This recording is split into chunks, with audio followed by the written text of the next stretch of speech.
ఈ ముచ్చట చాలా మందికి ఎరికే ఉంటది. బండ్లకు, మనుషులకు, విలువైన వస్తువులకు అన్నిటికీ ఇన్సూరెన్స్ పాలసీ ఉంటది. పంటకు, గొడ్డుకు, గోదకు కూడా ఇన్సూరెన్స్ ఉంటది. మరి ఏదన్నా ఎటమటమై జరగరాంది జరిగితే మీకు ఇన్సూరెన్స్ వస్తుందా? ఇన్సూరెన్స్ రాసుకపోనొచ్చినప్పుడు చూపించిన శ్రద్ధ, సార్ మా పంట పోయింది, మా గొర్రెలు పోయినాయి అంటే మీకు ఇన్సూరెన్స్ పైకం ఇస్తున్నారా? అసలు ఇన్సూరెన్స్ వాళ్ళు ఏం చేస్తుండ్రు?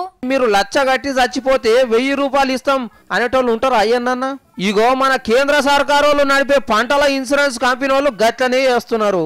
వేసిన పంట ఎండిపోతే అప్పు మిత్తి అన్ని మేమే కడతామని పోయినేడు మన రాష్ట్రం రైతుల తాన 150 కోట్ల రూపాయలు గుంజుకున్నారు.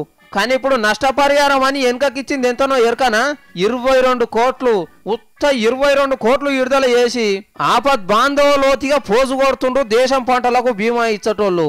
అంటే రూపాయి ఇన్సూరెన్స్ కడితే పరిహారం అని 30 పైసలు ఇస్తున్నారు అన్నట్టు బిచ్చమేసినట్టు. పీనుగ మీద పేలాలేరుకున్నట్టు లేదు ఈ ముచ్చట. అసలే కాలం పోయి పంట మునిగి బల్మీకి ఆవుసు తీసుకుంటున్నారు రైతన్నలు. గిసొంటి వాళ్ళ కట్టించుకున్న దాని మందమన్న ఇయ్యకుండా మూలిగే నక్క మీద రాయెత్తేసినట్టు చేసుడు న్యాయమేనా? సరే అడుగో పొడుగో అవ్వన్న చేతికొచ్చేటట్టు ఉన్నాయా అంటే లోన్లు ఇచ్చిన బెంకోళ్ళు గోతికాడ నక్క లెక్క కావలి మీదనే ఉండిరి. ఎప్పుడు ఖాతాల పైసలు పడితే అప్పుడు లటుక్కున గుంజుకోవాలని చూస్తున్నారు కాపులోని కింద. ఈ ఏడకోసం వెళ్తుంది వ్యవసాయదారి సంసారం.